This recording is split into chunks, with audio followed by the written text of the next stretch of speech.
예루살렘이 무너지고 유대인들이 바빌론에서 슬픔과 절망 속에 살아가던 그 시기에도 하나님의 계획은 여전히 움직이고 있었다. 하나님은 에스겔을 통해 이스라엘뿐만 아니라 이스라엘 주변의 모든 민족에게도 메시지를 전하시기로 결심하셨다. 그들은 이스라엘의 고난을 비웃고 그들의 멸망을 축하했으며 자신들의 힘과 신을 자랑했다. 하지만 하나님의 심판은 그들에게도 다가오고 있었다. 하나님께서는 에스겔에게 이스라엘 주변의 민족들에 대한 심판의 메시지를 전하도록 명령하셨다. 에스겔은 하나님의 말씀을 받아들고 바빌론의 강가에서 예언을 전하기 시작했다. 그의 목소리는 강하고 단호했다. 그는 하나님의 심판이 그들의 자만과 죄악을 벌하기 위해 다가오고 있음을 선포했다. 암몬의 자손들아, 에스겔은 외쳤다. 너희는 이스라엘이 멸망할 때 기뻐하고 손뼉을 치며 즐거워하였도다. 그러나 주 여호와께서 이르시되 너희가 그렇게 기뻐한 만큼 너희도 멸망할 것이라. 나는 너희를 동쪽으로부터 오는 민족에게 넘기리니 그들이 너희의 땅을 차지하고 너희 성읍들을 파괴할 것이며 너희는 다시는 존재하지 못할 것이라. 암몬은 이스라엘의 형제 민족으로서 이스라엘의 고통을 보고 즐거워했던 자들 중 하나였다. 그들은 이스라엘이 패배했을 때 기뻐하며 조롱했다. 그러나 그들이 알지 못했던 것은 그들의 조롱과 자만이 하나님께서 용납하실 수 없는 죄였다는 것이었다. 모압의 자손들아, 에스겔은 또 다른 민족을 향해 외쳤다. 너희가 이스라엘의 하나님을 경멸하며 그들의 멸망을 기뻐하였도다. 그러나 주 여호와께서 이르시되 내가 너희를 공격하여 너희 성읍들을 멸할 것이며 너희 땅은 황무지가 될지라. 너희는 다시는 자랑할 것이 없을 것이라. 모압은 암몬과 비슷하게 이스라엘의 멸망을 기뻐한 또 다른 이웃 민족이었다. 그들은 이스라엘의 고난을 보고 자신들이 더 우월하다고 생각했으며 이스라엘의 하나님을 비웃었다. 그러나 그들 역시 하나님의 심판을 피할 수 없었다. 그들의 자만은 그들의 파멸로 이어질 것이었다. 에돔에 대해서도 에스겔은 예언했다. 에돔의 자손들아, 너희는 너희 형제 야곱의 멸망을 보고 복수하며 기뻐하였도다. 그러나 주 여호와께서 이르시되 내가 너희를 심판하리니 너희의 산들이 황폐하게 되고 너희의 강들이 피로 물들 것이며 너희는 칼에 엎드려질 것이라. 에돔은 이스라엘의 형제 국가로서 이스라엘이 바빌론에 의해 멸망할 때 그들의 고통을 보고 복수를 즐겼다. 그들은 형제의 고통을 보고 기뻐하며 그들의 힘을 과시했지만 하나님께서는 그들의 악행을 결코 용납하지 않으셨다. 에돔 역시 하나님의 심판을 피할 수 없었다. 그리고 블레셋에 대한 예언도 이어졌다. 블레셋의 자손들아, 너희는 오랫동안 이스라엘을 괴롭히며 그들의 고통을 보고 즐거워하였도다. 그러나 주 여호와께서 이르시되 내가 너희에게 심판을 내리리니 너희의 성읍들은 파괴되고 너희의 백성은 칼에 엎드려질 것이라. 너희는 더 이상 이스라엘을 괴롭히지 못할 것이라. 블레셋은 이스라엘의 오랜 적이었다. 그들은 이스라엘과 수많은 전쟁을 치르며 그들을 괴롭혔고 이스라엘의 멸망을 보고 기뻐했다. 하지만 그들의 자만과 잔인함은 하나님의 심판을 불러일으켰다. 그들은 더 이상 이스라엘을 괴롭힐 수 없게 될 것이다. 에스겔은 하나님의 메시지를 전하며 주변 민족들이 그들의 죄와 자만으로 인해 하나님의 심판을 피할 수 없음을 선포했다. 그의 예언은 단순한 경고가 아니라 하나님께서 그들의 악행을 용납하지 않으시고 그들의 죄에 대한 대가를 치르게 하실 것이라는 선언이었다. 그러나 에스겔의 예언은 여기서 끝나지 않았다. 하나님께서는 두로와 시돈이라는 강력한 도시 국가들에 대한 예언도 그에게 맡기셨다. 두로와 시돈은 지중해, 연안의 해상 강국으로서 그들의 부와 권력으로 유명했다. 그들은 해상 무역을 통해 엄청난 부를 축적하였고 그들의 번영은 다른 민족들에게 두려움의 대상이 되었다. 그러나 그들의 자만과 불의는 하나님께서 결코 간과하실 수 없는 것이었다. 두로의 왕이여, 에스겔은 강가에 모인 사람들 앞에서 두로를 향해 예언을 시작했다. 너는 바다의 심장부에 앉아 내가 신이라고 자칭하며 내 힘과 지혜로 모든 것을 이룬 것이라 자랑하였도다. 그러나 주 여호와께서 이르시되 내가 너를 대적하리니 많은 민족들이 너를 공격하여 너를 파괴할 것이라. 너의 성벽은 무너지고 너의 부는 바다로 흩어질 것이며 너의 백성은 칼에 엎드려질 것이라. 두로는 자신들의 부와 권력에 자만하여 하나님을 무시하고 자신들의 신들을 숭배하였다. 그들은 다른 민족들을 경멸하며 자신들이 신들의 특별한 보호를 받고 있다고 믿었다. 그러나 그들의 부와 권력은 그들을 구원할 수 없었다. 하나님께서는 그들의 자만을 꺾고 그들을 심판하시기로 결정하셨다. 시돈이여, 에스겔은 계속해서 예언했다. 너도 마찬가지니라. 너희는 이웃 민족들을 속이고 너희의 부와 권력으로 자만하며 너희의 악행을 감추려 하였도다. 그러나 주 여호와께서 이르시되 내가 너를 심판하리니 너의 백성들은 칼에 엎드려질 것이며 너의 성읍은 불타오를 것이라. 너희는 내가 여호와인 줄 알게 될 것이라. 시돈도 두로와 마찬가지로 그들의 부와 권력에 자만하며 하나님을 무시하고 자신들의 길을 갔다. 그들은 다른 민족들을 속이고 자신들의 이익을 위해 악행을 저질렀다. 그러나 그들의 죄는 하나님께서 용서하실 수 없는 것이었다. 시돈은 두로와 함께 하나님의 심판을 받아야 했다. 에스겔의 예언은 단순히 이스라엘의 회개와 회복을 위한 것이 아니었다. 그의 예언은 주변 모든 민족들에게도 하나님의 공의와 심판을 상기시키기 위한 것이었다. 하나님께서는 모든 민족과 모든 사람을 공평하게 심판하시는 분이시다.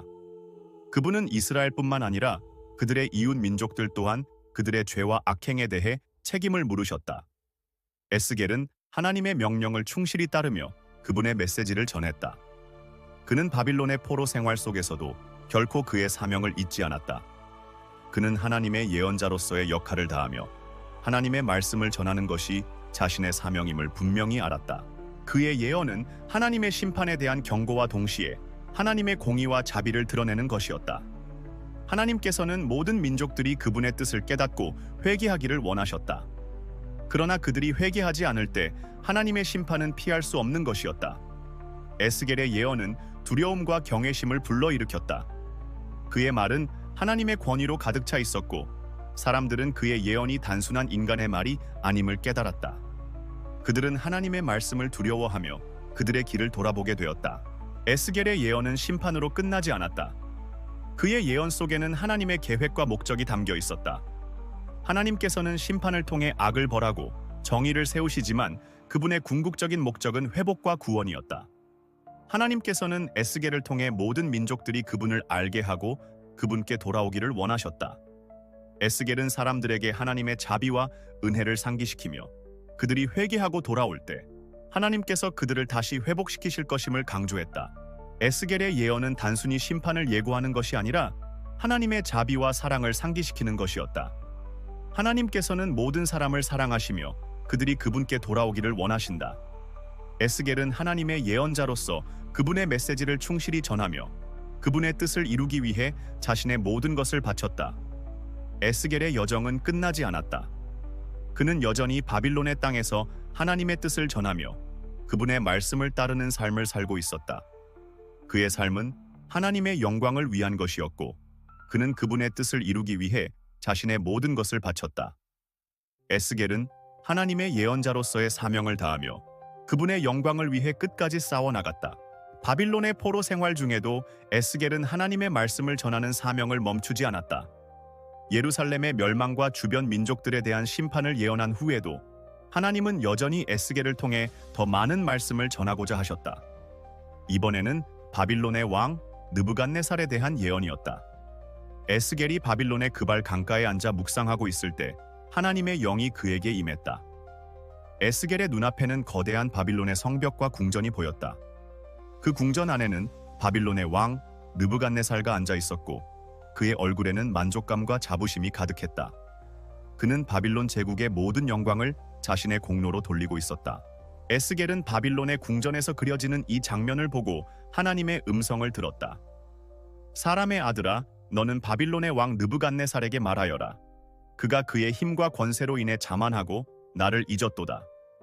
그러나 내가 그에게 징벌을 내리리니 그가 스스로의 힘을 의지할 때 그의 왕국은 흔들릴 것이며 그가 자랑하던 모든 것이 무너질 것이라. 에스겔은 느부갓네살의 자만과 교만이 하나님 앞에 어떤 죄로 비춰지는지 깨달았다. 바빌론의 왕은 그의 권력과 지혜를 스스로 자랑하며 하나님을 무시했다. 그는 자신이 바빌론 제국의 모든 영광을 이룬 것처럼 생각했지만 하나님께서는 그를 심판하시기로 결정하셨다. 느부갓네살이여, 에스겔은 큰 소리로 외쳤다. 너는 나의 도구로서 이스라엘과 주변 민족들을 징벌하였으나 이제는 네가 나를 잊고 스스로를 높이며 자만하였도다. 나는 너를 땅의 가장 낮은 곳으로 떨어뜨릴 것이며 너의 왕국은 쇠락하게 될 것이라. 네가 이룬 모든 영광은 사라지고 내 이름은 더 이상 기억되지 않을 것이라. 이 예언은 바빌론의 위대한 왕 느부갓네살에게 충격적인 경고였다.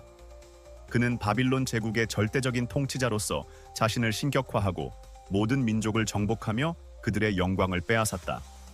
그러나 그의 자만은 결국 그의 몰락을 불러올 것이었다. 하나님께서는 그의 교만을 용서하지 않으셨다. 바빌론의 왕에 대한 예언이 끝난 후 하나님은 에스겔에게 또 다른 환상을 보여주셨다. 이번에는 이집트, 즉 애굽에 대한 것이었다. 애굽은 오랜 역사와 전통을 자랑하는 위대한 왕국이었다. 그들은 강력한 군사력과 풍부한 자원을 바탕으로 주변 민족들에게 공포의 대상이 되었고 그들 스스로도 자신들의 힘을 신뢰하며 자만해왔다. 에스겔은 하나님의 명령을 받아들고 애굽에 대한 예언을 전했다. 애굽의 왕 바로여, 주 여호와께서 이르시되 나는 너를 치리니 너의 모든 교만과 자만이 너를 멸망으로 이끌 것이라. 너는 강이 괴물과 같아서 스스로를 위대하다 자랑하였으나 이제는 너의 강이 말라버리고 너의 땅은 황무지가 될지라. 이집트의 파라오는 나일 강이 신성함을 믿고 그 강이 그들의 생명을 지탱해준다고 자랑하였다. 그들은 자신들의 신들과 군사력에 대한 자부심으로 가득 차 있었다. 그러나 에스겔은 그들에게 하나님의 심판이 다가오고 있음을 경고했다. 이집트의 모든 힘과 자원은 결국 그들을 구원할 수 없을 것이었다. 에스겔은 계속해서 예언을 이어갔다. 나는 너를 광야의 짐승처럼 내어 던질 것이며 너의 백성들은 흩어질 것이라. 너희의 강은 피로 물들고 너희의 군대는 칼에 엎드려질 것이며 너희의 궁전은 불타오를 것이라. 너희가 자랑하던 모든 것이 무너지고 너희는 다시는 일어나지 못할 것이니라. 이 예언은 애굽의 멸망을 예고하는 강력한 메시지였다. 그들은 바빌론의 위협에 맞서 강력한 군사 동맹을 맺고 주변 국가들과 함께 바빌론을 물리치기 위해 싸웠으나 결국 그들의 노력은 헛되이 돌아갔다. 애굽의 군대는 바빌론의 군대에게 패배했고 그들의 강력한 국력은 점차 쇠퇴해갔다. 그러나 에스겔의 예언은 단지 애굽의 멸망을 이야기하는 데서 그치지 않았다. 그는 또한 애굽의 미래에 대해서도 예언했다. 주 여호와께서 이르시되 나는 애굽을 황무지로 만들 것이며 그 땅은 40년 동안 사람이 살지 않는 황폐한 땅이 될 것이라. 그러나 그 40년이 지나면 나는 애굽을 다시 돌아오게 하리니 그들이 다시 그 땅에 살게 될 것이라. 그러나 그들은 더 이상 강력한 민족이 되지 못하고 이방 민족들의 속국으로 남게 될 것이라. 이 예언은 애굽이 완전히 멸망할 것임을 경고하면서도 동시에 그들에게 회복의 가능성도 제시하고 있었다. 애굽은 40년 동안 황폐한 상태에 머물게 되겠지만 그 이후에는 다시 그 땅에 돌아올 것이며 비록 그들이 이전처럼 강력한 민족은 되지 못할지라도 그들은 여전히 존재할 것이다. 이는 하나님의 공의로운 심판과 함께 자비와 회복의 메시지 또한 담고 있었다. 에스겔의 예언은 바빌론의 느부갓네살과 애굽의 파라오를 포함하여 강력한 제국들의 몰락을 예고하는 것이었다.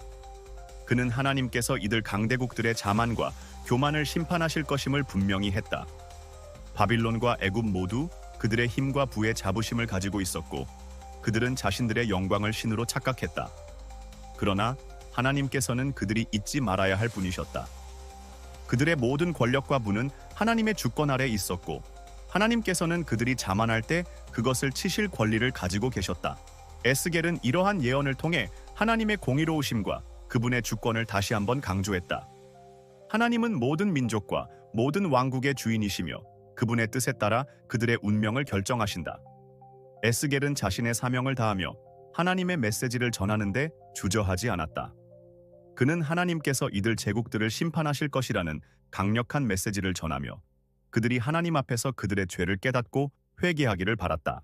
에스겔의 예언대로 바빌론의 왕 느부갓네살은 그의 마지막 날들의 정신병을 앓으며 왕좌를 내려와야 했다. 그는 자신이 하나님과 같다고 생각했지만 하나님께서는 그의 자만을 꺾으셨다. 그의 왕국은 점점 쇠락해갔고 결국 바빌론 제국은 페르시아에 의해 정복당하게 되었다. 바빌론의 영광은 사라졌고 그들은 더 이상 강력한 제국이 아니었다. 애굽 또한 에스겔의 예언대로 바빌론과의 전쟁에서 패배하여 황폐해졌다. 그들의 군대는 칼에 엎드러졌고 그들의 땅은 피로 물들었으며 그들의 궁전은 불타올랐다. 애굽의 국력은 점차 쇠퇴했고 그들은 더 이상 강대국으로서의 지위를 유지할 수 없었다. 그들은 이방 민족들의 지배를 받으며 그들의 옛 영광을 되찾지 못했다. 그러나 하나님의 약속대로 애굽은 40년 후 다시 회복되기 시작했다. 그들은 다시 그들의 땅에 돌아오게 되었지만 더 이상 과거의 강력한 제국은 아니었다. 그들은 다른 민족들의 속국으로 남게 되었고 그들의 자만과 교만은 더 이상 없었다. 그들은 하나님의 심판을 통해 그들의 교만을 깨달았고 그들의 지위를 겸허히 받아들였다. 에스겔은 이 모든 예언이 성취되는 것을 보며 하나님의 주권과 공의로움을 깊이 깨달았다.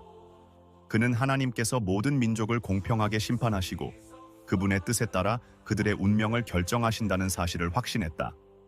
그의 예언은 하나님의 뜻을 전하는 도구로서의 그의 역할을 충실히 다했음을 증명했다. 에스겔의 예언은 단지 심판의 메시지에 그치지 않았다. 그것은 하나님의 공의와 주권, 그리고 자비와 회복을 보여주는 강력한 증거였다. 바빌론과 애굽의 멸망은 그들의 죄와 교만에 대한 하나님의 심판이었지만 동시에 그들에게 회복의 기회를 주는 하나님의 은혜도 함께 있었다. 에스겔은 자신의 사명을 다하며 하나님의 영광을 위해 자신의 모든 것을 바쳤다. 그는 하나님의 예언자로서의 역할을 다하며 그분의 뜻을 이루기 위해 끝까지 싸워나갔다. 그의 삶은 하나님의 주권과 공의, 자비를 나타내는 도구로서의 삶이었다. 그는 그분의 뜻을 전하기 위해 모든 어려움을 견뎌냈고 그분의 말씀을 전하는데 결코 주저하지 않았다. 에스겔의 여정은 아직 끝나지 않았다. 그는 여전히 하나님의 뜻을 전하기 위해 그 길을 걸어가고 있었다. 그의 삶은 하나님의 영광을 위한 것이었고 그는 그분의 뜻을 이루기 위해 자신의 모든 것을 바쳤다. 에스겔은 하나님의 예언자로서의 사명을 다하며 그분의 영광을 위해 끝까지 싸워나갔다. 그의 여정은 하나님의 주권과 공의를 드러내는 여정이었고 그는 그분의 뜻을 이루기 위해 자신의 삶을 바쳤다.